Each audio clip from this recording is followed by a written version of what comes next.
खबर शामिल करते हैं सियालकोट से। ब्यूरो रिपोर्ट के मुताबिक principal Aspire College Ahmad Rehani staff उस्ताद को इशारा दिया। इस दौरान उन्होंने गुफ्तगू करते हुए कहा कि तालीमी उस्ताद या मुअल्लिम वो है जो मुतल्लिम या तालिब इल्म की मदद और मावनत रहनुमाई करता है। इब्तदाई और सानवी दर्जे के मदारी स्कूलों, कॉलेजों या फिर जामियात में गर्जिए के दरसगाह कोई भी हो, मुअल्लिम के बगैर दरसगाहों का तकद्दुस बिल्कुल ऐसा ही है जैसा कि माँ के बगैर घर। एक मुअल्लिम सीखने के अमल में इंतहाई मौसर और मुस्तनद राहबर साबित होता है। मुज़क्किर के लिए मुअल्लिम और मुअन्निस के लिए मुअल्लिमा का सीगा इस्तेमाल किया जाता है। किसी भी माशरे में मुअल्लिम का किरदार तर्ज माशरे पर मुनहसर होता है। बहुत से माशरे में मुअल्लिम या मुअल्लिमा को सिर्फ तालीमी मज़ामीन पढ़ाने का जरिया समझा जाता है।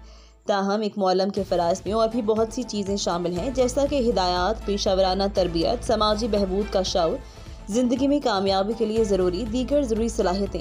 ये पेशा अपनी के पेश नज़र नहायत मुक़द्दस और बाइज़्ज़त समझा जाता है, क्योंकि एक मुअल्लिम बच्चों की अच्छी तरबियत और तालीम दे अपनी कौम के मुस्तक़बिल की तामीर कर रहा होता है। इस दौरान हसन शाह और एडमिन ऑफिसर मोहम्मद अरसलान जुल्फ़िकार भट्टी, प्रोफेसर ज़ीशान ज़फ़र भी मौजूद थे।